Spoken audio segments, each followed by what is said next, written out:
Le 1er mai, c'est forcément la journée internationale des travailleurs.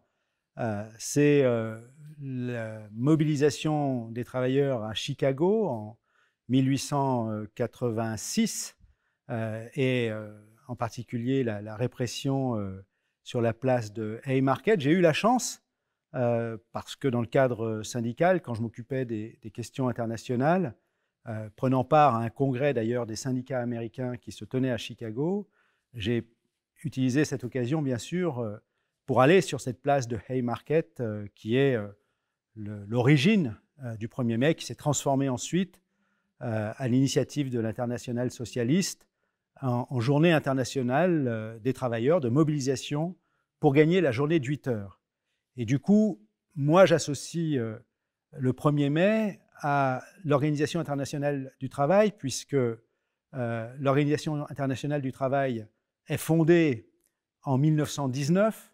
Un des grands artisans de la fondation de l'Organisation internationale du travail, c'est Léon Jouot, qui était secrétaire général de la CGT, la Confédération générale du travail, et qui restera le secrétaire général historique le plus long de la CGT jusqu'en 1947, au moment de la scission, et qui, à ce moment-là, présidera à la fondation de la CGT Force ouvrière, ce que nous sommes aujourd'hui. Donc, évidemment, il y a une forme d'identité forte de FO à travers Léon Jouot à l'Organisation internationale du travail. Et en 1919, lorsque l'OIT est fondée, avec pour objectif de prendre part, d'œuvrer à l'établissement de la justice sociale dans le monde pour mettre fin aux conflits, à la misère, aux injustices, à l'exploitation, l'OIT va se donner comme mission de mettre en place des conventions internationales établissant des normes minimales du travail. Et la première des conventions internationales du travail adoptée en 1919 à l'OIT, qui est organisée avec la représentation des gouvernements, des travailleurs à travers leurs syndicats et des employeurs à travers leurs organisations professionnelles. Aujourd'hui, 185 ou 7 pays sont membres de l'OIT, il y en avait moins à l'époque. Cela étant, donc, la première convention internationale qui est adoptée est celle qui établit justement la journée de 8 heures, qui donne satisfaction au mouvement ouvrier, aux travailleurs, à leurs syndicats, qui donc avaient décrété le 1er mai comme journée internationale pour la journée des 8 heures. Depuis, le 1er mai est demeuré chaque année une journée de mobilisation, de manifestation, de revendication, de solidarité, y compris au niveau international. Donc voilà ce que signifie pour moi le 1er mai, mais cette année est particulière. On a dit qu'on était au 150e anniversaire de la Commune. La Commune, c'est 1871, c'est avant que le 1er mai existe comme journée internationale des travailleurs. Et pourtant, les organisations syndicales en France et plus largement ont en mémoire le soulèvement des communards qui ont voulu établir un gouvernement pour les travailleurs, des travailleurs pour les travailleurs, une république sociale. Et évidemment, le 1er mai, on ne peut pas le séparer. Alors là, je vais surprendre, peut-être mal, de ce chant qui est « Quand nous chanterons le temps des cerises et guerre aux rossignols et et merles merles moqueurs moqueurs seront tous en fête. Les belles auront la folie en tête et les amoureux du soleil au cœur. Quand nous chanterons Le temps des cerises sifflera bien mieux le merle moqueur. Désolé pour les fausses notes, pardon, mais voilà, le 1er mai, c'est bien sûr le printemps, mais c'est le printemps du social, de la justice sociale, des travailleurs. Donc voilà, le 1er mai, c'est tout cela pour moi.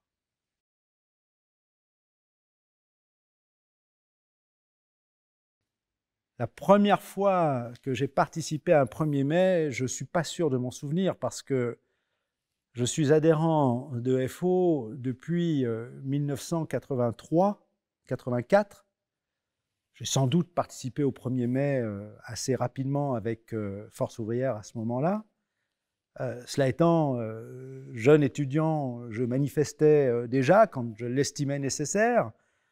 Une de mes premières manifestations, j'en ai le souvenir, Franco, le dictateur en Espagne, était encore vivant et j'habitais à Reims à l'époque. Ça n'était pas un 1er mai, mais une manifestation pour dénoncer la condamnation et l'exécution d'un militant en Espagne sous le régime de Franco. Ça devait être, si j'ai bonne mémoire, en 1975, 74, dans ces eaux-là. Donc voilà, je n'ai pas de souvenir exact de mon 1er mai. J'ai le souvenir de cette première manifestation, de cette première mobilisation. Et bon, depuis, j'ai participé quand même à beaucoup de 1er mai un peu partout.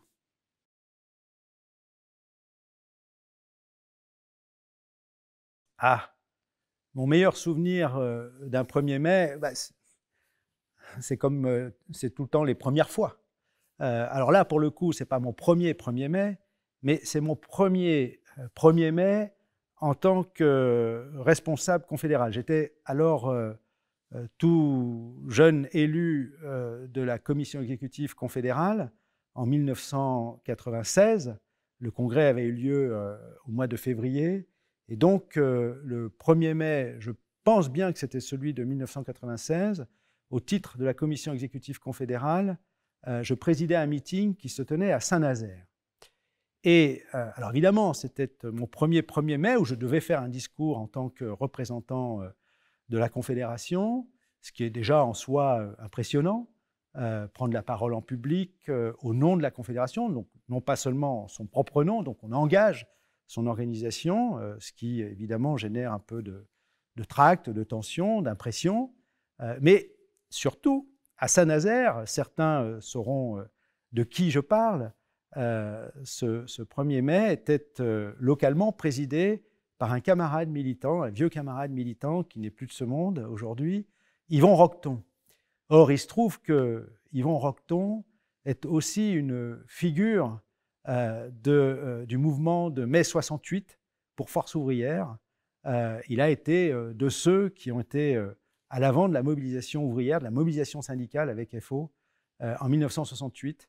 Donc j'étais doublement impressionné puisque je n'étais pas sous contrôle, mais disons sous observation bienveillante de sa part et évidemment impressionné par la personne qui le représentait. Je dois associer comme 1er mai aussi, je ne peux pas ne pas le faire, celui de 2019, c'est-à-dire très récemment, parce que là, ça se passait à Marseille et j'étais là à présider et intervenir au nom de la Confédération, mais cette fois en tant que secrétaire général de la CGT-FO, puisque je venais d'être élu secrétaire général au mois de novembre 2018.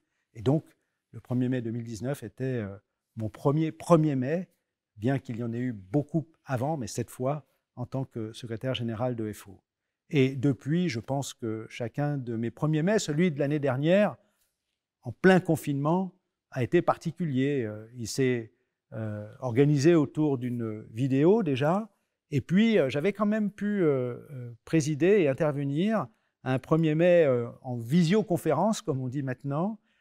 C'était dans le département des Côtes-d'Armor, où les camarades avaient décidé d'organiser ce qui aurait été le meeting traditionnel sous forme de visio ou de vidéoconférence et m'avaient demandé, ce que j'avais bien évidemment accepté, de pouvoir participer à cette manifestation sous cette forme-là et d'intervenir ainsi. Et puis, le 1er mai de cette année que nous voulons placer sous l'égide de FO ne baisse pas la garde, n'a pas baissé la garde, ne baissera jamais la garde pour la justice sociale. Et le 1er mai, c'était une occasion cette année de le redire après plus d'1 an de confinement.